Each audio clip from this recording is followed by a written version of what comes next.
Hey guys, welcome back to I Want My Angst TV Reviews. I'm Keiki, and today we are discussing the Netflix original, The Queens Gambit.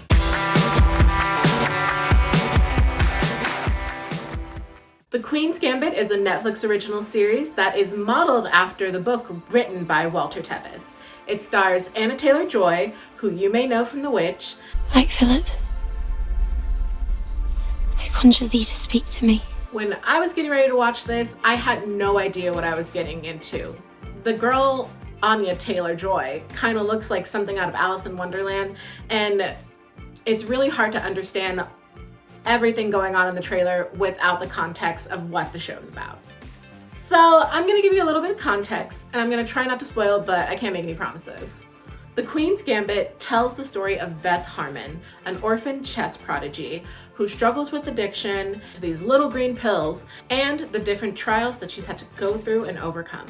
The pilot to this show hits you with a bang. We quickly see that Beth is a prodigy. She has learned how to play chess like the greatest masters and has mastered the game in a sense where she could beat an entire school of high school boys while playing simultaneously. Mind you, she's only 8 years old, and the girl can play chess on the ceiling of her bedroom with her mind. Ooh. And due to Beth's addiction, yes, the girl is addicted to these little green pills, she loses her opportunity to play chess. But that chapter isn't closed for long. We come right back in the next episode. We see Beth at a much older age, and she gets adopted. And what does Beth do when she gets to this town? She finds chess, entering herself in her own chess competitions, and again, beating the best boys in the room. Tell the readers of life how it feels to be a girl. I really enjoyed this show. I enjoyed this show. One, it's a show about the game of chess, which when you say that to anyone, it's going to sound absolutely dreadful, but it's not. This show adds an intensity to the game that makes you feel like you're watching the NBA Finals. I was so invested in every move that Beth was making, and it took me back to my childhood and playing chess with my grandfather. The girl was pulling moves I've never heard of, and she truly was studying the craft. I can see this show definitely sparking a chess resurgence for so many people out there. The way that it's shot, it really plays this game like it's a sport. You are so invested in every single move that is made on the board. You are so invested in the study of it. You're invested in Beth winning, of course, because in this time period, it's not the thing to do. It's made super evident that Beth is alone in her chase of her love of this game. There aren't women who play chess. There aren't women who are good at chess. And it seems to be the thing that is lording over her, no matter what she does or how great she is at this game, that, well, she's the best woman. And Beth is out there to prove it to all of us that she's not just the best woman, she's the best in the world. Period. Period. Yes.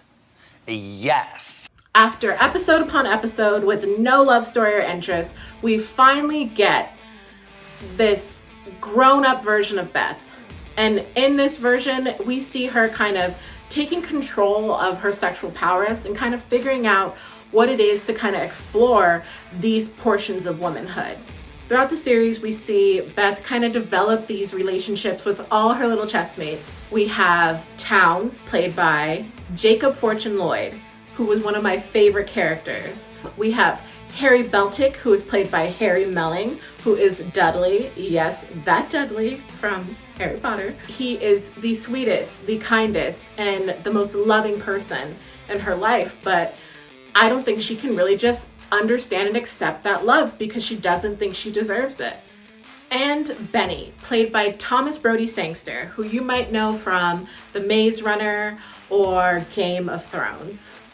Ben is this cowboy, desperado type of guy that has so much flair about him for a chess player, you just don't understand what happened there, like what made him this person. And we really don't ever get to figure out. All of these men fall in love with Beth and her mind in some way, but she is too busy being in love with the game. She has no time for them. I'm just like super busy right now. I love that this series was such a feminist piece. We see Beth coming into her own, as well as taking charge of what she wants and needs out of this world. She's dealt with hardship, but it is through the game of chess that Beth finally learns at the end how to love herself and to be loved. She learns that the people who are present in her life were there for a reason, and that was because they loved and cared for her. And now she can love and care for herself. One of my favorite things about this show is that the show itself is like a chess game. If anyone's played chess, we know that there are pawns, there are knights, and there are rooks. And to be the queen of your own castle, you really have to make moves and changes that kind of move you forward in the game of life. And sometimes that requires sacrifice, and sometimes that comes with hardship or crazy twists and turns, and that is the game of chess. Because not only has Beth dealt with struggle being an orphan and being adopted, but she's also just trying to figure out who she is as a young woman and as a person. You know, she doesn't know a lot of her backstory or history, and the people that she has in her life really aren't the best examples of who she'd want to be in this world. I'm supposed to go to Russia, but what I want is a drink. One of the other cool things is that they use symbolism through fashion and set design. We follow Beth through decades, and we see her clothing, we see the styles, we see the era around her change. On top of that, you also see kind of this dichotomy between Beth's clothing and the way she's feeling inside.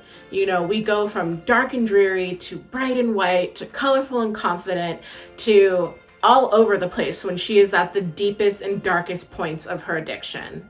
And it all comes to a crescendo at the end when Beth finally beats Borgoff and conquers her addiction. We see Beth walking through the streets of Russia in an all-white ensemble, which really just lets you know that she is clean. She is at her best, and we are all here for it. Yes. There are some interesting uses of graphic inside of this show. I really enjoyed the CG of Beth being able to play chess on the ceiling. I really enjoyed how all of her addiction was kind of just wrapped into colors. You know, she was addicted to little green pills and she drank liquor. We don't know what kind, it really never mattered, and we never got really deeper into that story. And I think because of that, we were always given the space to continue rooting for this girl. You want her to win. She's struggled so much in life, and the trials and tribulations she's been through aren't her responsibility. These are things that are happening to her, just like in the game of chess, and she's pivoting and figuring out how to move forward from them. Pivot! I can't think of anything I didn't like about this show. I'm sorry. If you wanted a negative review, go look somewhere else.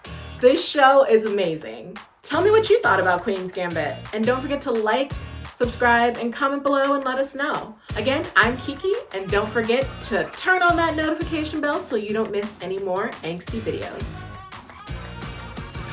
Bye.